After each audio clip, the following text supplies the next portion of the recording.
നമ്മുടെ ഭാഷയിൽ തന്നെ നമ്മുടെ സിനിമ കാണട്ടെ എന്നുള്ള പർപ്പസ്ഫുൾ തീരുമാനം. അതിന് ഈ സിനിമ പെർഫെക്റ്റ് ആണെന്ന് ഞങ്ങൾ വിശ്വസിക്കുന്നു.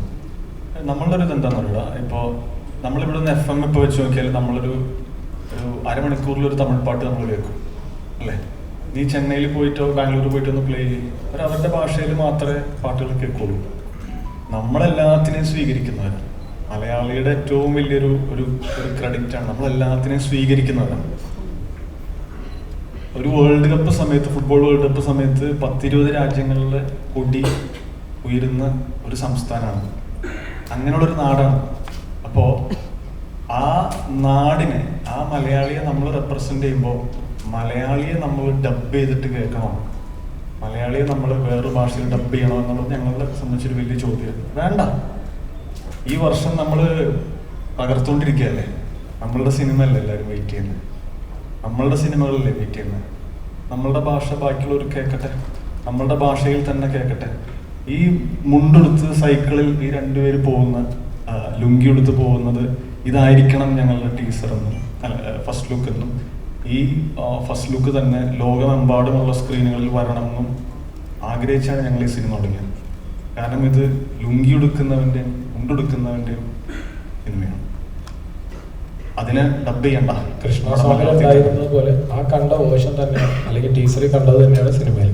പ്രൊമോഷൻ മെറ്റീരിയൽ കണ്ടതൊക്കെ ഇറ്റ്സ് ടോട്ടലി ഡിഫറെൻറ്റ്.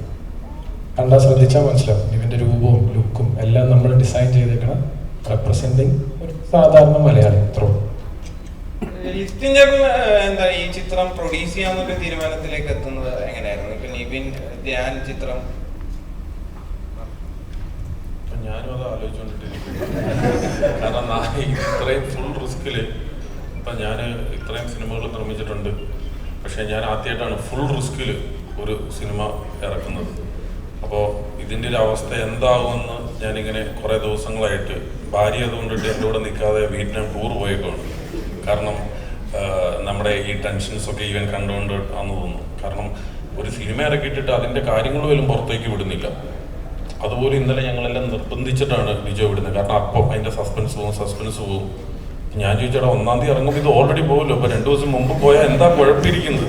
ഇല്ല, 2 ദിവസത്തോടെ വെയിറ്റ് ചെയ്യും. അപ്പം അങ്ങനെ ഞാൻ നിർബന്ധിച്ചതിൻ്റെ പേരിലാണ്. അപ്പം നിവിനും ഇതെല്ലാം കേട്ടോണ്ടിട്ടിരിക്കുകയാണ്. ഞാൻ അപ്പം നിവിനോടും പറഞ്ഞു, നിവിനെ ഇവൻ നമ്മളെ മൊത്തത്തിൽ പറ്റിച്ചുകൊണ്ടിരിക്കുകയാണോ എന്നൊരു സംശയമുണ്ട്, നമുക്ക് എത്രയും പെട്ടെന്ന് ഒരു പ്രസ് മീറ്റ് കൊടുക്കണം. അങ്ങനെ നിവിൻ പറഞ്ഞു ശരി, അപ്പം അങ്ങനെയാണ് ഒരു പ്രസ് മീറ്റ് തന്നെ നമുക്ക് വെക്കാന്നുള്ള ഒരു വാശിയുടെ പുറത്താണ് ഇന്ന് പ്രസ് മീറ്റ് പോലും വെച്ചത്. അല്ലെങ്കിൽ ഇന്ന് മിനിങ്ങാന്ന് ഇറങ്ങിയ ടീച്ചറും കാണത്തില്ല, ഇന്നത്തെ പ്രസ് മീറ്റും കാണത്തില്ല. അപ്പം ചിലപ്പോൾ എനിക്ക് ഡൗട്ട്, നാളെ കഴിഞ്ഞ് ചിലപ്പോൾ ഞാനും കാണത്തില്ല.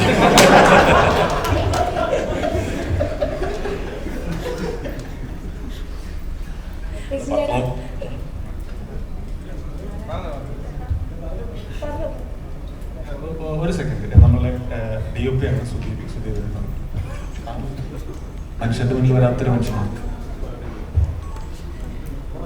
ക്യാമറാസിന്റെ ഫ്രണ്ടിൽ തന്നെ ആദ്യമായിട്ട് ഭയങ്കര എക്സൈറ്റഡ് ആണ്. കാരണം ഞാൻ ആക്ച്വലി ഈ കഥ ഇനീഷ്യലി നല്ല ഏർലിയാ കേൾക്കുന്നത്. അപ്പോൾ ഇതിന്റെ ക്യാരക്ടറിന്റെ ഒരു ജേർണി ഭയങ്കര ഇൻട്രസ്റ്റിംഗ് ആണ്. എനിക്ക് അത് ആക്ച്വലി ഭയങ്കര എക്സൈറ്റിംഗ് ആയിട്ട് തോന്നി അല്ലേ.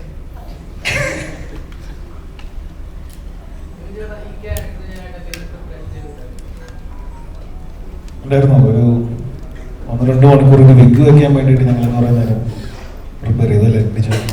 ഒരു ദിവസം മൊത്തം ഏറ്റവും അലമ്പ് വിഗ് എങ്ങനെ സെറ്റ് ചെയ്യാനുള്ള ഡിസ്കഷനായിരുന്നു. അപ്പോൾ അതിങ്ങനെ കുറേ ഇട്ട് ഞങ്ങൾ പലത് വെച്ച്, പിന്നെ അത് സമയമെടുക്കും. ആ പ്രോസസ്സ് തന്നെ ഒരു 15-20 മിനിറ്റോളം അത് സെറ്റ് ചെയ്ത് അത് അങ്ങനെയൊക്കെ കുറച്ച് അല്ല, അങ്ങനെ ഭയങ്കര പ്രിപ്പയർ ചെയ്ത് അങ്ങനെയൊന്നും ചെയ്തിട്ടില്ല പടം. അങ്ങനെ കണ്ടറിയാലോ.